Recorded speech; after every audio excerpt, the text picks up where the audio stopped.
Hello everyone, welcome back. Today we're going to do a Palmetto 9mm rant. Okay, so as you guys know, I love these Palmetto 9mm. They're great training guns. I've owned several of them, but there is one thing that annoys the crap out of me, okay? And that's that the extractor pins keep breaking, okay? So you can see over here, you can see that the extractor is missing. I got another one here. I lost two in one day over here. So you see the extractor is missing, and the reason is you can see the top of the pin over here, but then the bottom is missing. So basically that cracked, and the thing that sucks about this is not only do you lose the pin, you got to replace the pin, but you also got to replace the extractor, right? Because when the pin breaks, the extractor goes flying off into the air somewhere.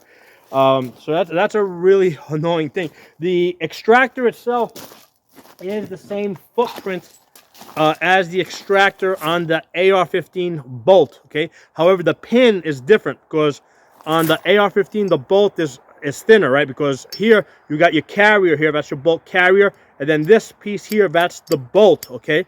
So this is thinner compared to this thing. On a 9mm AR, you don't have a separate carrier and bolt. You've just got one big bolt, okay? So the firing pin comes through the hole here.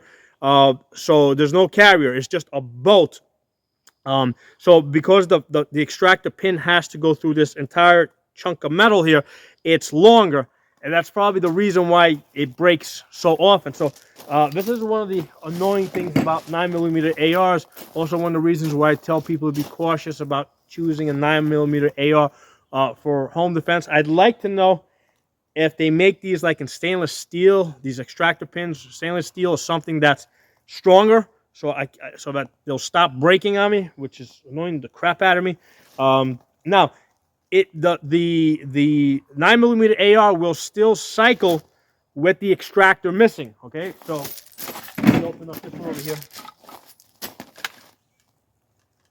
I'll explain to you guys what's going on here. So this is a direct blowback. Okay, so there's no rotating bolt, that's being pushed by gases. When the gun fires, the recoil acts directly on the bolt, pushes the bolt back. Well, the bolt gets pushed straight back. The case that's in the chamber also gets pushed back, okay? So the case gets pushed back with the bolt, and it hits the ejector here. As soon as it hits it, it pops out of the gun.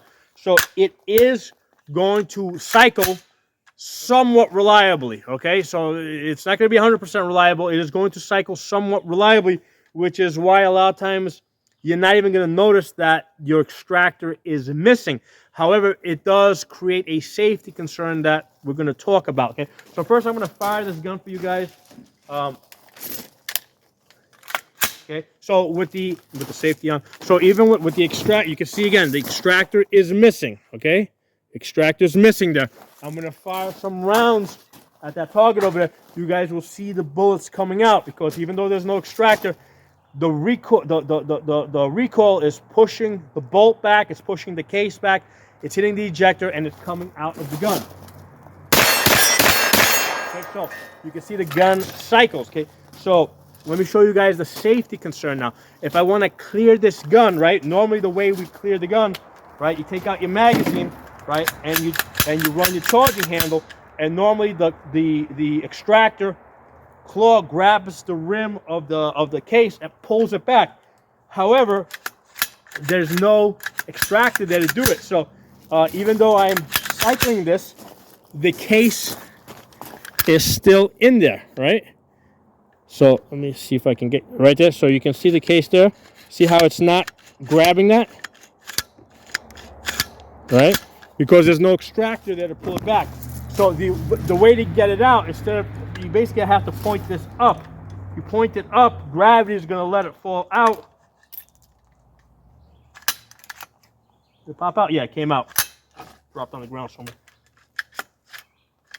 All right, so yeah, so now I cleared it by pointing it up. Let's do that one more time. So I'll fire 2 rounds. Now, if I want to clear the gun, I'm going to drop my magazine, right? If I point the gun down, it's not gonna grab it. I have to point the gun up. I'm gonna put my hand this time here so I grab it. As gravity pulls it out, and basically there it comes. It came out. Okay, so that's one of the things to be aware of with these pins, these extractor pins that keep breaking. I mean, it breaks with high round count. Eventually, you'll get there, right? You know, it's just a question of time how long it takes you to run up that round count to the point that the extractor pin breaks.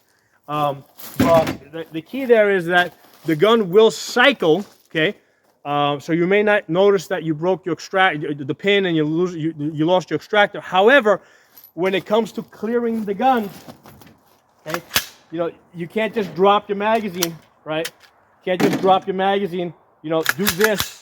All right, and be guns empty. You actually so I've actually made a habit with these 9. I mean, I do it with all the guns anyway, but especially with the 9mm ARs, I basically look in that chamber. I don't just do this. I make sure I look in the chamber and I see that hole. Okay, you can't just do this and because you might have broke your extractor. So something you gotta be careful with these 9mm ARs. So and like I said, I'm hoping that somebody makes a stainless steel extractor pin or some other harder metal than whatever these pins are made of, because I'm tired of losing extractors. Again, these are great guns. I use them for training, mostly beginners, because the same magazine that goes into same magazine and ammunition that goes into this gun goes into this gun. Okay, right? And what I'm able to do is, you know, normally I train people first on the 9mm AR. Once I got them shooting targets out to 50 yards. Then I'll basically start training them on the pistol, and I don't have to worry about, okay, I need this ammunition and these magazines for this gun versus the other gun. Both guns take the same magazines, same ammunition, so it's a big training convenience. However, it is annoying that these extractor pins keep breaking and I keep losing extractor. So that's I felt this need to get this off my chest today. So thank you all for listening to me. I'll talk to y'all soon.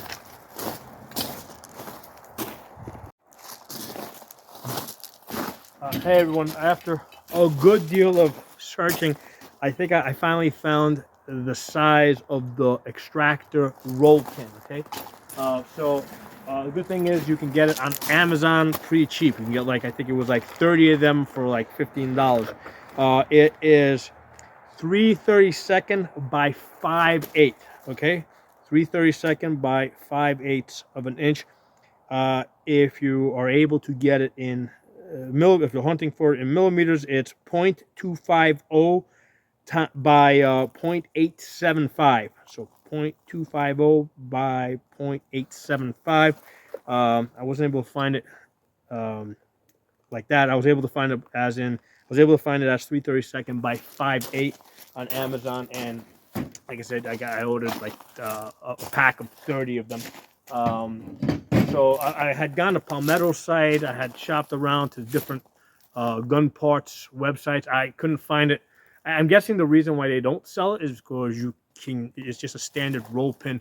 You just gotta know what the size of it is. Right? Once you know what the size of it is, you know what you're looking for. I wasn't able to get in stainless steel. It would have been nice. It's just gonna be the regular thing that always breaks. So what that means is I gotta make sure I got plenty of extractors so that as I lose them, I can replace them. Okay, so hope the video was helpful for you guys. I'll talk to you all soon.